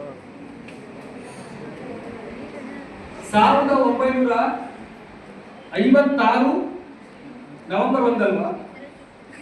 ಹೌದಲ್ವಾ? 520 ಪ್ರಾಂತ್ಯಗಳಾಗಿ ಒಡೆದಂತಹ ಭಾರತವನ್ನ 6 ಕೇಂದ್ರಾಡಳಿತ ಪ್ರದೇಶಗಳನ್ನಾಗಿ 14 ರಾಜ್ಯಗಳನ್ನಾಗಿ ರೆಕಗ್ನೈಸ್ ಮಾಡಿದಂತ ದಿನ 1956 ನವೆಂಬರ್ 1 ಅಲ್ವಾ? ಹಾಗಾದ್ರೆ ನೀವು ಹೇಳ್ತಕ್ಕಂಥ ಗಣರಾಜ್ಯಕ್ಕೆ ಬೇರೆ ಅರ್ಥ ಇರಬೇಕು. ನಿಜವಾದ ಸ್ವಾತಂತ್ರ್ಯ ಸಂವಿಧಾನ ಬಂದ ನಂತರ ಸಿಕ್ಕಿದೆ, ಅದನ್ನ ಗಣರಾಜ್ಯ. ಗಣ ಅಂದ್ರೆ ಜನ. ಗಣ ಅಂದ್ರೆ ಏನು? ಜನ, ಗುಂಪು. ಯಾವ ಗುಂಪು? ಜನರ ಗುಂಪು. ರಾಜ್ಯ ಅಂದ್ರೆ? ಸ್ಟೇಟ್ ಅಂದ್ರೆ? ಸ್ಟೇಟ್ ಅಂದ್ರೆ ರಾಜ್ಯ. ರಾಜ್ಯ ಅಂದ್ರೆ ಸ್ಟೇಟ್. ಸರಿ ಹೋಯ್ತಲ್ಲ? ಎಲ್ಲ ದಡ್ರ ರೂಲ್ ಅಂತ. ಸ್ಟೇಟ್ ಅಂದ್ರೆ ರೂಲ್, ಅಡ್ಮಿನಿಸ್ಟ್ರೇಷನ್ ಅಂತ. ಹಾಗಾದ್ರೆ ಗಣರಾಜ್ಯ ಅಂದ್ರೆ ಜನರ ಆಡಳಿತ. ಈ ಜನರ ಆಡಳಿತ ಅಥವಾ ಗಣರಾಜ್ಯ ಅನ್ನೋದಕ್ಕೆ ಇನ್ನೊಂದು ಸಮಾನ ಪದ ಇದೆ. ಯಾವ್ದು ಹೇಳ್ಬೋದಾ? ಎಸ್, ಪ್ರಜಾಪ್ರಭುತ್ವ ಅಲ್ವಾ? ಪ್ರಜಾಪ್ರಭುತ್ವ ಸಮಾನಾರ್ಥಕ. ಹಾಗಾದ್ರೆ ಪ್ರಜಾಪ್ರಭುತ್ವ ಅಂದ್ರೆ ಪ್ರಜೆಗಳಿಂದ ಪ್ರಭುಗಳನ್ನ ಆಯ್ಕೆ ಮಾಡೋದು ಒಂದು ವ್ಯವಸ್ಥೆ. ಇದು ಸಂವಿಧಾನ ಬಂದ ಮೇಲೆ ಬಂತ ಅಥವಾ ಸಂವಿಧಾನ ಮುಂಚೆನೆ ಬಂತ? ಬಂದ ಮೇಲೆ, ಸಂವಿಧಾನದ ಮೂಲಕ ಬಂತಲ್ಲ. ಆದ್ರೆ ಅದಕ್ಕಿಂತ ಮುಂಚೆ ಪ್ರಜಾಪ್ರಭುತ್ವ ಇರಲಿಲ್ಲ, ಗಣರಾಜ್ಯ ಇರಲಿಲ್ಲ. ಹಾಗಾಗಿ ಈಗ ಹೇಳಿ, ಜನವರಿ 26, 1950 ಅಥವಾ 1949 ನವೆಂಬರ್ 26 ಈ ದೇಶಕ್ಕೆ ಸಂವಿಧಾನ ಬಂದ ಮೇಲೆ ಗಣರಾಜ್ಯ ಬಂದಿದೆಯೋ ಅಥವಾ ಗಣರಾಜ್ಯ ಬಂದ ಮೇಲೆ ಸಂವಿಧಾನ ಬಂದಿದೆಯೋ? ಸಂವಿಧಾನ ಬಂದ ಮೇಲೆ ಗಣರಾಜ್ಯ ಬಂದಿದೆ ಅಲ್ವಾ? ಇನ್ನೊಂದು ಕ್ವಶನ್ ಕೇಳ್ತೀನಿ, ಲಾಸ್ಟ್ ಕ್ವಶನ್. ಆಗಸ್ಟ್ 15 ಭಾರತಕ್ಕೆ ಏನ್ ಬಂತು? ಆಗಾಗ ದಿನವನ್ನು ಏನಂತ ಕರಿತೀವಿ? ಸ್ವತಂತ್ರ ದಿನಾಚರಣೆ. ಎಷ್ಟು ನೇರವಾಗಿದೆ ಉತ್ತರ. ಜನವರಿ 26 ಭಾರತಕ್ಕೆ ಏನ್ ಬಂತು? ಸಂವಿಧಾನ. ಆಗಾಗ ದಿನವನ್ನು ಏನಂತ ಕರಿಬೇಕಿತ್ತು? ಏನಂತ ಕರಿತಾ ಇದೀವಿ? ಗಣರಾಜ್ಯೋತ್ಸವ. ಈ ತರ ಕರೆಯೋದ್ರಿಂದ ಆಗಿರೋ ನಷ್ಟ ಏನು ಗೊತ್ತಾ ನಿಮಗೆ? ಭಾರತೀಯರಿಗೆ ಆಗಸ್ಟ್ 15ಕ್ಕೂ ಅದೇ ಭಾಷಣ ಸ್ವತಂತ್ರ ಹೋರಾಟಗಾರರು. ಜನವರಿ 26ಕ್ಕೂ ಅದೇ ಸ್ಪೀಚ್. ಈ ಎರಡು ಸ್ಪೀಚ್ ಅನ್ನ ಕೇಳಿ ಈ ದೇಶದ ಎಪ್ಪತ್ತೆಲ್ಲಕ್ಕೂ ಕೇಳಿದ್ರು ಕೂಡ ಸ್ವತಂತ್ರ ಹೋರಾಟಗಾರ ತುಂಬಾ ಚೆನ್ನಾಗಿ ಹೇಳ್ತಾರೆ, ಅಥವಾ ಸ್ವತಂತ್ರ ಹೋರಾಟದ ಭಾಷಣ ಅವನೇ ಮಾಡ್ತಾನೆ. ಆದ್ರೆ ಇದರಿಂದ ಆಗಿರೋ ಸಮಸ್ಯೆ ಏನು ಅಂದ್ರೆ, ನಾವು ಸಂವಿಧಾನ ದಿನದ ಬಗ್ಗೆ ಹೆಚ್ಚಾಗಿ ಮಾತಾಡಿರೋದ್ರಿಂದ ಈ 75 ವರ್ಷಗಳು ಸಂವಿಧಾನವನ್ನು ಮರೀಚಿಕೆ ಮಾಡಿದಂಗಾಗಿದೆ, ಹೈಡ್ ಮಾಡಲಾಗಿದೆ. ದೇಶವನ್ನ ಪ್ರೀತಿಸ್ತೀವಿ, ಆದ್ರೆ ಕಸ ಎಲ್ಲ ಹಾಕಬೇಕು ಅಂತ ಗೊತ್ತಿಲ್ಲ. ದೇಶವನ್ನ ಪ್ರೀತಿಸ್ತೀವಿ, ಆದ್ರೆ ದೇಶದಲ್ಲಿ ವಾಸ ಮಾಡ್ತಕ್ಕಂಥ ಜನರ ಅಕ್ಕಪಕ್ಕದ ಜೊತೆ ಹೇಗೆ ರೆಸ್ಪೆಕ್ಟ್ ಆಗಿರ್ಬೇಕು, ಹೇಗಿರ್ಬೇಕು ಅಂತ ಗೊತ್ತಿಲ್ಲ. ದೇಶದ ಲಾಂಛನಗಳನ್ನ ಪ್ರೀತಿಸ್ತೀವಿ, ಆದ್ರೆ ಅಲ್ಲೆಲ್ಲ ಹೋದಾಗ ಸ್ಮಾರಕಗಳನ್ನ ಏನಾದ್ರು ಕೆತ್ಬಿಟ್ಟು ಬರ್ತೀವಿ. ಅವ್ನ ಹೇಗೆ ಪ್ರೊಟೆಕ್ಟ್ ಮಾಡ್ಕೋಬೇಕು ಅಂತ ಗೊತ್ತಿಲ್ಲ ಅಲ್ವಾ? ಇದು ನಷ್ಟ ನಮ್ಗಾಗಿದೆ. ಯಾಕಂದ್ರೆ ಜನವರಿ 26 ಕೂಡ ಸಂವಿಧಾನ ದಿನ ಅಂತ ಕರೆದಿದ್ರೆ ಅವತ್ತು ಭಾಷಣ ಮಾಡಕ್ ಬರೋದು ಎಲ್ಲರೂ ಕೂಡ ಸಂವಿಧಾನ ಬಗ್ಗೆ ಮಾತಾಡೋರು. Fundamental rights, fundamental duties, directive principles of the state policies ಬಗ್ಗೆ ಮಾತಾಡೋರು. ಆವಾಗ ಜನರಿಗೆ ಅವರ ಹಕ್ಕುಗಳ ಬಗ್ಗೆ, ಅವರ ಕರ್ತವ್ಯಗಳ ಬಗ್ಗೆ ಅರಿವಾಗೋದು. ಇವತ್ತು ಸಿಕ್ಕಾಪಟ್ಟೆ ಕ್ರಿಮಿನಲ್ ಆಕ್ಟಿವಿಟೀಸ್ಗಳು. ಯಾಕೆಂದ್ರೆ ಸಂವಿಧಾನದ ಬಗ್ಗೆ ಜಾಗೃತಿ ಇಲ್ಲದೆ ಇರೋದ್ರಿಂದ. ಅದರಿಂದ ನಷ್ಟ ಯಾರಿಗೆ? ದೇಶವಾಸಿಗಳಿಗೆ. ನೀವು ಸಂವಿಧಾನ ದಿನ ಅಂತ ಕಲ್ಬಿಟ್ರೆ ಅಂಬೇಡ್ಕರ್ ಹೇಳಬೇಕಾಗುತ್ತೆ ಅಂತ ಯೋಚನೆ ಮಾಡಿದ್ರೆ ಅದು ನಷ್ಟ ಅವರಿಗಾಗಲ್ಲ. ಯಾಕೆಂದ್ರೆ ಈ ಮೋಡಗಳು ಸೂರ್ಯನನ್ನ ಎಷ್ಟೊತ್ತು ಬಚ್ಚಿಡ್ಲಿಕ್ಕೆ ಸಾಧ್ಯನಾ? ಅವ್ರಿಗೆ ಇರಬೇಕಾದಂತಹ ಗೌರವ ಇದ್ದೇ ಇರುತ್ತೆ, ಅವ್ರಿಗೆ ಸಿಗಬೇಕಾದಂತಹ ಪ್ರಖ್ಯಾತಿ ಸಿಗುತ್ತೆ. ಆದ್ರೆ ಅದನ್ನ ನಷ್ಟ ಆಗುತ್ತೆ. ಸಂವಿಧಾನದ ಬಗ್ಗೆ ಮಾತಾಡಲಿಲ್ಲ ಅಂದ್ರೆ ಅದ್ರ ಬಗ್ಗೆ ನಷ್ಟ ಆಗುತ್ತೆ ನಮ್ಗೆ. ಹಾಗಾಗಿ ಸಂವಿಧಾನ ದಿವಸ ನಾವು ಸಂವಿಧಾನ ದಿನ ಅಂತಾನೆ ಕರೀಬೇಕು. ಸರ್ ನವೆಂಬರ್ 26 ಕರಿತೀವಲ್ಲ ಸಂವಿಧಾನ ದಿನ ಅಂತ, ಹಾಗಾದ್ರೆ ಜನವರಿ 26 ಏನು ಪ್ರಶ್ನೆ ಬರುತ್ತಲ್ವಾ? ನವೆಂಬರ್ 26 ಸಂವಿಧಾನ ಅಂಗೀಕಾರ ಆದ ದಿನ, ಜನವರಿ 26 ಸಂವಿಧಾನ ಜಾರಿಯಾದ ದಿನ. ನೇರವಾಗಿ ಕರಿಬಹುದಲ್ವಾ? ನೇರವಾಗಿ ಕರೆದು ನಾವು ಅದನ್ನ ಪ್ರತಿ ವರ್ಷ ಅದನ್ನ ಸ್ಮರಿಸ್ಕೊಳ್ಳೋದ್ರಿಂದ ನಮಗೆ ಸಾಕಷ್ಟು ಬೆನಿಫಿಟ್ ಇದೆ. ಈ ದೇಶದ ಜನರಿಗೆ ಈ ದೇಶದ ಕಾನೂನಿನ ಬಗ್ಗೆ ಅರಿವು ಬರುತ್ತೆ. ಹಾಗಾಗಿ ಸಂವಿಧಾನ ಸರಿಯಾಗಿ ಅರ್ಥೈಸಲ್ಪಡ್ತಾ ಇಲ್ಲ. ನಾವೇಳ್ತೀವಿ ಭಾರತ ಸಂವಿಧಾನವನ್ನ ಯಾರೋ ಬುಕ್ಸ್ಗಳನ್ನು ಬಂದು ಹೇಳ್ತಾರೆ ಇದು ಕಾಪಿ ಕಾನ್ಸ್ಟಿಟ್ಯೂಷನ್ ಅಂತ ಹೇಳ್ತಾರೆ. ಅದರ ಲಕ್ಷಣಗಳಲ್ಲಿ ಒಂದು ಪಾಯಿಂಟ್ ಯಾವುದು? ಕಾಪಿ ಕಾನ್ಸ್ಟಿಟ್ಯೂಷನ್ ಅಂದ್ರೆ ಎರವಲು ಪಡೆದ ಸಂವಿಧಾನ ಅಂತ ಹೇಳಿ ನಾವು ಅದನ್ನ ಅಕ್ಸೆಪ್ಟ್ ಮಾಡ್ಕೋಬೇಕಾಗಿ ದೇಶದ ಪ್ರಜೆಗಳಾಗಿ ಅದನ್ನ ಅಕ್ಸೆಪ್ಟ್ ಮಾಡ್ಕೊಳ್ಬಹುದಾ? ಒಂದೇ ಒಂದು ಎಕ್ಸಾಂಪಲ್ ಹೇಳ್ತೀನಿ. ಫಂಡಮೆಂಟಲ್ ಡ್ಯೂಟೀಸ್ ನ ಎಲ್ಲಿಂದ ಎರವಲಾಗಿ ಪಡೆದವರು? ಎಲ್ಲಿಂದ? USA ಇಂದ, ಅಮೆರಿಕದಿಂದ ಮೂಲಭೂತ ಹಕ್ಕುಗಳನ್ನ ಎರವಲಾಗಿ ಪಡೆದಿದ್ದೀವಿ ಅಂತ ಹೇಳ್ತಾರೆ. ನಾವು ಕೂಡ ಅದನ್ನ ಅಕ್ಸೆಪ್ಟ್ ಮಾಡ್ಕೊಳ್ತೀವಿ. ಆದ್ರೆ ನಮ್ಮಲ್ಲಿ ಓದಿನ ಕೊರತೆ ಆದಾಗ ಮಾತ್ರ ಅಂತವನ್ನು ಸ್ವೀಕರಿಸ್ತೀವಿ. ಅದಕ್ಕೆ ಅಂಬೇಡ್ಕರ್ ಅವರು ಹೇಳಿದ್ರು ಯಾವ್ದು ಸ್ವಲ್ಪ ಒಪ್ಕೋಬೇಡಿ, ಪ್ರಶ್ನೆ ಮಾಡಿದ್ದು ನಾನು. ನಿಮಗೆ ಗೊತ್ತಾ ಇಡೀ ಅಮೆರಿಕ ಸಂವಿಧಾನದ ಒಟ್ಟು ವಿಧಿಗಳೆಷ್ಟು? ಜಸ್ಟ್ 7. ಇಡೀ ಅಮೆರಿಕ ಸಂವಿಧಾನದ ಒಟ್ಟು ಪುಟಗಳೆಷ್ಟು ಗೊತ್ತಾ? ಎಷ್ಟು? ನೀವು ಹೇಳ್ಬಿಟ್ರೆ ಸೋತಬಹುದು. 21 ಪುಟ ಇದೆ. ಒಬ್ಬ ಸಾಮಾನ್ಯ ಪ್ರಜೆ ಅದನ್ನ ಓದಕ್ ಶುರು ಮಾಡಿದ್ರೆ ಅರ್ಧ ಮುಕ್ಕಾಲು ಗಂಟೆ ಓದ್ಬಿಟ್ಟು. ಅಮೆರಿಕ ಸಂವಿಧಾನದ ಒಟ್ಟು ವಿಧಿಗಳು 7. ಆದ್ರೆ ಭಾರತ ಸಂವಿಧಾನದ ಮೂಲಭೂತ ಹಕ್ಕುಗಳ ವಿಧಿಗಳು ಎಷ್ಟಿದಾವೆ? ಆರ್ಟಿಕಲ್ 20 to 35 ಅಲ್ವಾ? ಮೂಲಭೂತ ಹಕ್ಕುಗಳು ಹೌದಾ ಇಲ್ವಾ? ಎಷ್ಟು ವಿಧಿಗಳಾದವು? ಯಾರೊಬ್ಬರು 12ರಿಂದ 35. ಎಷ್ಟು ಹೇಳಿ? ಎಷ್ಟು ಅಂತ? 20? ನೀವು ಹೇಳ್ಬೇಕು ಬಿಡಲ್ಲ, ಹೇಳಿ. 25. ಇದೇ ಸಮಸ್ಯೆ. ಕಾನ್ಸ್ಟಿಟ್ಯೂಷನ್ ಬಗ್ಗೆ ಡಿಸ್ಕಷನ್ ಆಗಲ್ಲ ಅಂದ್ರೆ ಇದು ಚಿತ್ರಣ. 25. 20? 24? 23? 23 ವಿಧಿಗಳಲ್ಲಿ 7 ವಿಧಿಗಳಲ್ಲಿ ಅದೇನು ಕಾಪಿ ಆಗುತ್ತೆ? 7ರಿಂದ 23 ಕಾಪಿ ಮಾಡ್ಬೋದಾ? ಅಥವಾ 23ರಿಂದ 7 ಕಾಪಿ ಮಾಡ್ಬೋದಾ? ಮತ್ತೆ ನೀವು ಅಕ್ಸೆಪ್ಟ್ ಮಾಡ್ಕೊಂಡಿದ್ರಿ, ಆವಾಗ ನಾವು 50 ಮಾಡ್ಕೊಂಡಿದ್ರಲ್ಲ. ಇದು ನಮಗೆ ನಾವೇ ಮಾಡಿಕೊಳ್ಳುವಂತಹ ದ್ರೋಹ. ಹಾಗಾಗಿ ಇಂಡಿಯನ್ ಕಾನ್ಸ್ಟಿಟ್ಯೂಷನ್ ಇದೆಯಲ್ಲ ಅದು ಕಾಪಿ ಕಾನ್ಸ್ಟಿಟ್ಯೂಷನ್ ಅಲ್ಲ.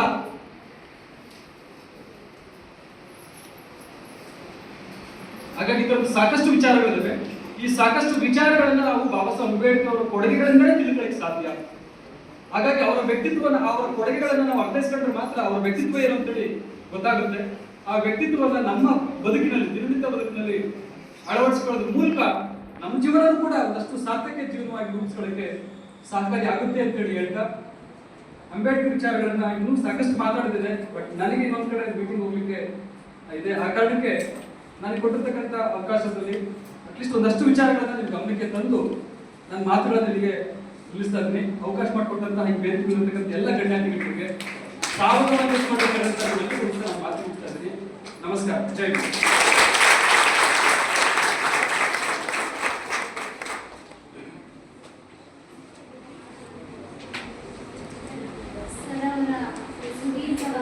ವಿಶೇಷ ಉಪನ್ಯಾಸದ ಲೈನ್ಗಳನ್ನು ಒಂದನ್ನ ಮಾತೇಳಿ ಇಷ್ಟಪಡ್ತೀನಿ. ಈ ಅಂಬೇಡ್ಕರ್ ಅವರು ಒಂದಷ್ಟು 12 ಕಾಯಕದ ಯೋಗಿ ಅಂತೇಳಿ ಕರೀತಿದ್ದಾರೆ. 12 ಕಾಯಕಗಳು ಯಾವ್ಯಾವುದು ಅಂದ್ರೆ ಅವರ ಒಂದು ಸಾಮಾಜಿಕ ಕಾಳಜಿ ಇರಬಹುದು, ಮತ್ತೆ ಕೆಲವೊಂದು ವಿಚಾರಧಾರೆಗಳಿರಬಹುದು, ಮತ್ತೆ ಅವರು ಸಂವಿಧಾನ ಶಿಲ್ಪಿ, ಭಾರತ ರತ್ನ, ಹೀಗೆ ಅನೇಕ ರೀತಿಯಾದಂತಹ ಕಾಯಕ, ಒಟ್ಟು 12 ಕಾಯಕ ಯೋಗಿಯಾಗಿ ಅವರು ಪ್ರಸ್ತುತ ಭಾರತದಲ್ಲಿ ಮಹಾನ್ ಪುರುಷರಾಗಿ ನಮ್ಮ ಕಣ್ಣೆದುರಿಗೆ ಇರುವಂತಹ ಮಾಡಿದ್ದಾರೆ. ಇವರ ಒಂದು ಆಚರಣೆಗಳನ್ನ ನಾವು ಯಾವಾಗ ಮಾಡ್ತೀವಿ ಅಂದ್ರೆ ಏಪ್ರಿಲ್ 14 ಮತ್ತೆ ಡಿಸೆಂಬರ್ 6ನೇ ತಾರೀಕು ಮಾತ್ರ ಅವರನ್ನ ಸ್ಮರಿಸುವಂತಹದ್ದು, ಅವರ ಭಾವಚಿತ್ರಕ್ಕೆ ಪುಷ್ಪ ನಮನಗಳನ್ನ ಮಾಡುವಂತಹದ್ದು, ಮತ್ತೆ ಅವರ ಪ್ರತಿಮೆಗೆ ಜೋತು ಬಿದ್ದು ಹಾರಗಳನ್ನ ಹಾಕುವಂತಹ ಕೆಲಸಗಳನ್ನಷ್ಟೇ ಮಾಡುವಂತಹದ್ದು ನಮ್ಮ ಕೆಲಸ ಅಲ್ಲ.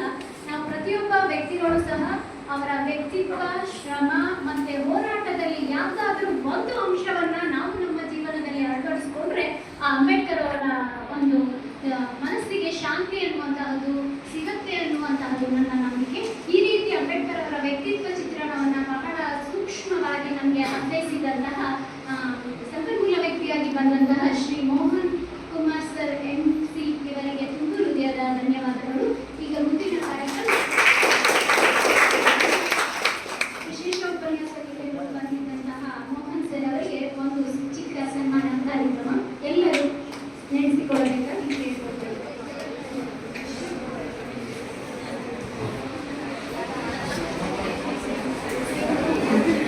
ಕಟ್ ಮಾಡಲ್ಲ ಕಟ್ ಮಾಡೋಣ ಕಟ್ ಮಾಡಲ ಎಷ್ಟು ನಿಮಿಷ ಗ್ರೋತ್